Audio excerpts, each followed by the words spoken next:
Pansinin nyo, pag nililiko nyo ganyan, may kanto na siya. Ayan.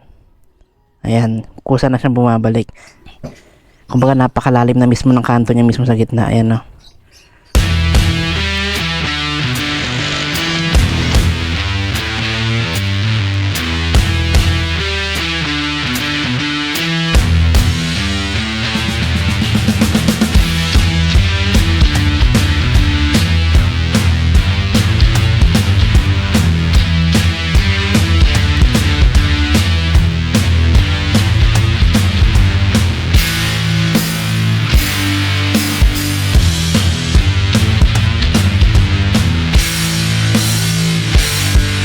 Alright, good morning sa inyo mga tol.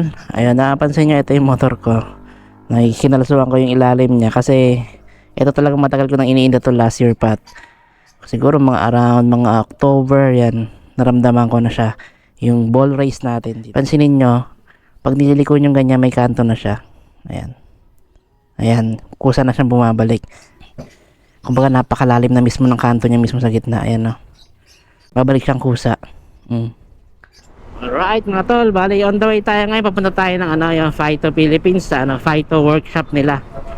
1 year 7 months itong motor ko mga tol. Bali naramdaman ko yung tama niya sa ball race or yung may konting kabig na siya. Sa gitna lang naman mga tol. Medyo mabigat na rin siyang dalhin, may ganit na yung pagliko niya compare sa syempre nung bago pa. Ang sarap-sarap niyang dalhin talaga. Napaka smooth, napakagaang. Talagang hindi mo maramdaman yung bigat ng pagmamaneho. Around September 2024 or October mga tol, ganyan, naramdaman ko na may tama na talaga yung yung ball race ng ADB ko. Pero since busy kasi ako nung time na yun talaga, busy talaga sa trabaho nun, sa dami ginagawa rin talaga, hindi ko matutukan na mapa-maintenance agad yung ball race. Pero okay pa rin naman siya, kaya pa rin naman imaneho, kaya pa i-long ride, gano'n. Ang kapalit lang kasi nun, kumbaga less comfort na. Mas mabilis ka ng mangawit, mabilis ka na mapagod. Yung pagka-smooth na bawasan na. Ayan, yan yung mga possible na maging cause pagka hindi na ganun kaganda ang ball race mo, may tama na, ganyan, may kanto na. Ngayon, ang pinakamalala pa dyan mga tol, sakali, pag may kanto na yung ball race nyo, yung pinakapangit dyan, yung kusang lumiliko yung motor nyo mga tol, yung makabig yung manobela nyo mag-isa. Ito, yan, kahit mag-one hand ako dito, hindi siya liliko dahil nasa gitna mismo yung kanto niya itong ball race nito ni B3. Ayun, ang pinakamalala doon, yung kusang lumiliko, lumalaban sa likuan. Yun yung medyo mahirap to kasi diretso ka tapos kusang lumiliko pa kanan or pa kaliwa. Ayun, yun yung medyo mahirap doon mga tol. Kaya hanggat maaari, huwag nyo nang paabutin sa ganun, magpalit na lang kayo para ayun, safe talaga kayo, may iwasan nyo yung risk na sa aksidente, ganyan. Talagang mas lamang kayo sa safety. Then ito mga tol, second na pag-usapan natin, ano ba ang dapat natin ipalit? Kung ball race pa or knuckle bearing, ano nga ba maganda ron sa dalawa na yon? Bali, compare natin yung knuckle bearing versus ball race. Ayan, compared to ball race, ang knuckle bearing ay mas matibay talaga siya mga tol. Kumbaga naka-design siya para sa mga heavy load, yung mabibigat ang karga, ganyan. Ayan, para sa mga kadalasan sa mga tricycle, yung mga sidecar. Ayan, mas maganda siya ilagay doon, talagang kaya niya i-maximize yung load, kaya niya saluhin nang hindi siya madadamage agad. Ayun, ginagamit din niya mga tol sa mga motocross na motor, yung mga tumatalon-talon. Alam niyo naman yun, napanood niyo siguro. Kung sa ball race naman mga tol, mapapansin nyo, sinabi ko nga, mas matibay ang knuckle bearing sa ball race kasi ang knuckle bearing nakadesign talaga siya for heavy load, and yung ball race naman for light load lang, hindi siya ganun kabigat. Pero ang kinaganda nun, less friction siya, hindi gaanong ma-friction yung kumbaga yung contact niya ng bulitas niya dun sa race niya mismo compared sa stick bearing. Yung knuckle bearing mas malaki yun, kumbaga yun, mas malaki ang contact niya, more contact siya, more friction compared to ball race. Kinaganda ng ball race, ayun, less friction, ayun, saka mas smooth, mas mabilis ang ikot niya, mas smooth siya, maganda. Punta naman natin yung disadvantages ng ng dalawa, ng knuckle bearing versus ball race.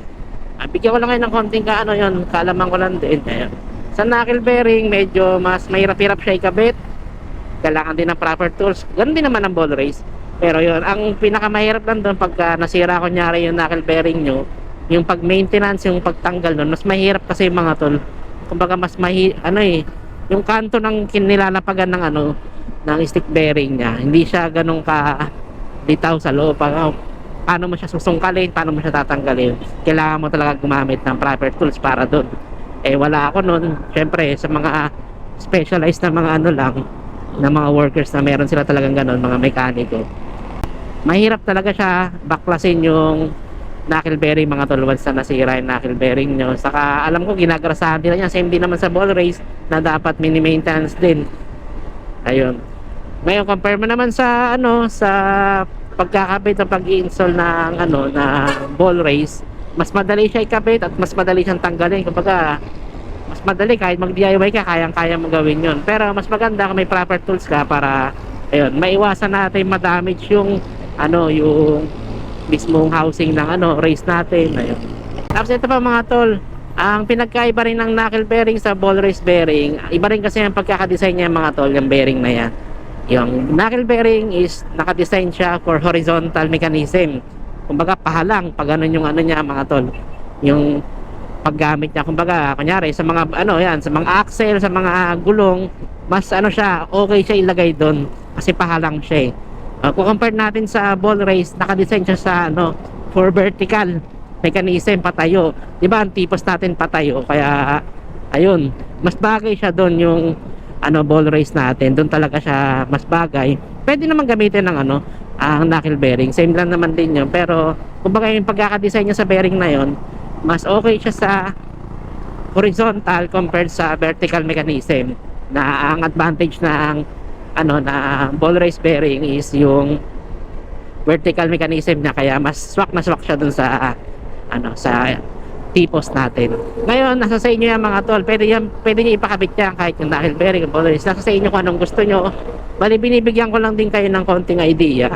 Lahat naman syempre pag nagre-research kayo, manonood kayo ng kung ano-ano, magtitingin-tingin kayo, magbabasa-basa kayo, nasa sa inyo pa rin naman ang huling desisyon kung anong gusto nyo gawin. Bali ang ipapakabit ko rito mga tol sa dito kay B3 sa EDB ko, ball race pa rin na Phyto ng brand natin. Siguro hindi mo na mag-genuine, try natin yung Phyto para magkaroon din tayo ng review sa product na yun. Ayun, bali ang style kasi ng knuckle bearing, makita nyo yung knuckle bearing, yung siya, stick bearing siya, medyo mahaba yung bearing niya mga tol, compared sa ball race. From the word ball, bilog yung bola, ayun yung mga bulitas. Tapos yung race naman niya, yung nilalapagan mismo ng bulitas. Ayun yung nakikita niya mga tol, lumiikot yun. Bali biyahe muna tayo papuntang ng Phyto. Tapos para pakita ko rin sa inyo yung pagkabit nila, pagbaklas nila, makita nyo rin yung mga proper tools na ginagamit, para magkaroon din kayo ng idea kung saan kayo pwede magpakabit. Kung hindi nyo kaya mag DIY, ayun, magpakabit na lang din kayo dito. At least doon talagang ganun ang ginagawa nila, specialized sa pagkakabit ng mga ball race, knuckle bearing, and iba't ibang mga unit pwede doon mga tol. Tol, bali pala, kung mag-PPM kayo sa page nila, lalagay ko lang din sa siguro yung link, or para lagay ko na lang, itatag ko na lang sila para makita nyo agad. Pwede na kayong mag-PM diretso sa kanila, tapos makapagpa-sked kayo at kung magkano yung yung para sa inyo. Ang pagkakalam ko mga tol, nasa 1,550 yung ball race na Phyto M series ata yun. Then yung sa knuckle bearing, yung MX series naman mga tol. Ayan, malapit-lapit na yan. Bali dito na tayo sa bandang left side.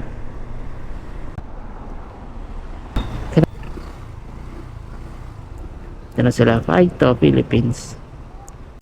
Si Matmat po, Matmat yung nagpa-schedule. 11 pa naman dito po. Okay.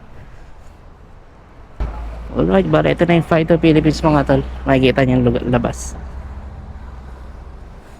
Ayan, Phyto sa water spa. Makikita niyo ito, BPI Ace. Katapat lang siya ng Ace Water Spa. Ayan, Phyto. Nagkakandak nga pala sila rito ng 360 checking upang dito pa lang makita na kung may mga hidden damages ang unit ninyo.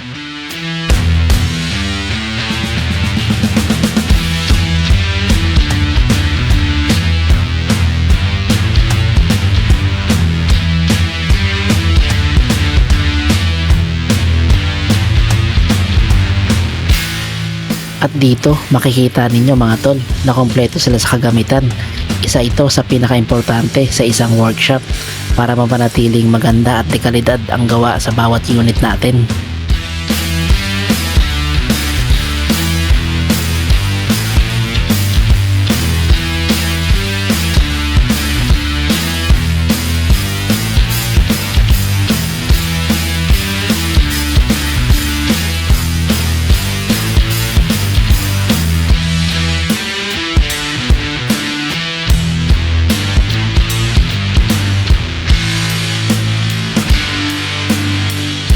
Makikita nyo dito, nililinis din nila ang internal parts ng unit. Isa ito sa kinutuwa ko dito sa Fighter Workshop.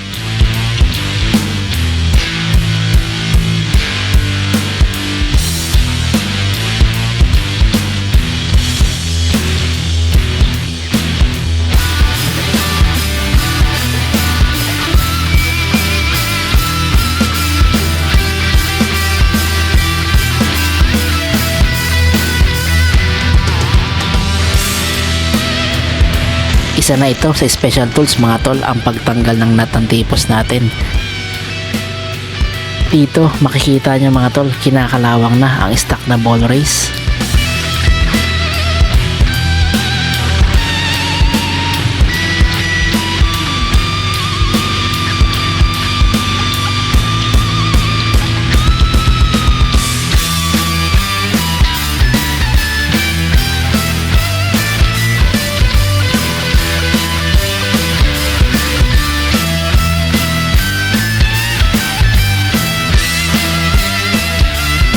Isa na rin ito sa kinutuwa ko sa Fighter Workshop mga tol, dahil sa kompleto sila sa gamit, sa pagtanggal ng ball race at sa pag-install ulit nito. Dito may iwasan natin pukpukin ang bagong ball race natin.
Kakatapos na natin magpaano, ayang kabit ang bagong ball race. Grabe, ang laki ng pinagbago ngayon mga tol.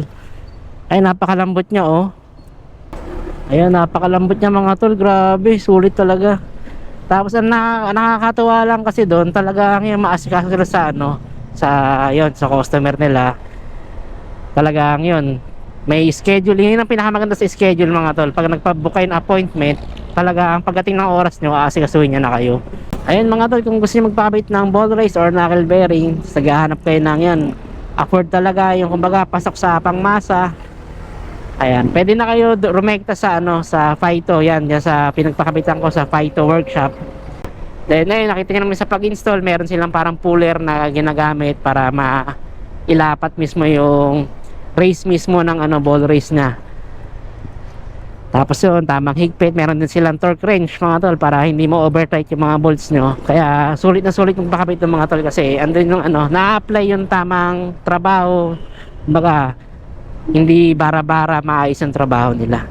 Abangan nyo pala mga tol, next vlog ko is magsasagada naman kami na ano, ni baby. Adventure vlog naman nito after nitong ano, mga tutorial natin, content tips, ayan. Mag-adventure naman tayo mga tol. Samahan nyo ulit ako sa biyahe namin. Sagada tayo, Sagada Gaming. Alright, bali hanggang dito lang mga tol. Maraming salamat ulit sa panonood and ride safe lagi sa inyo.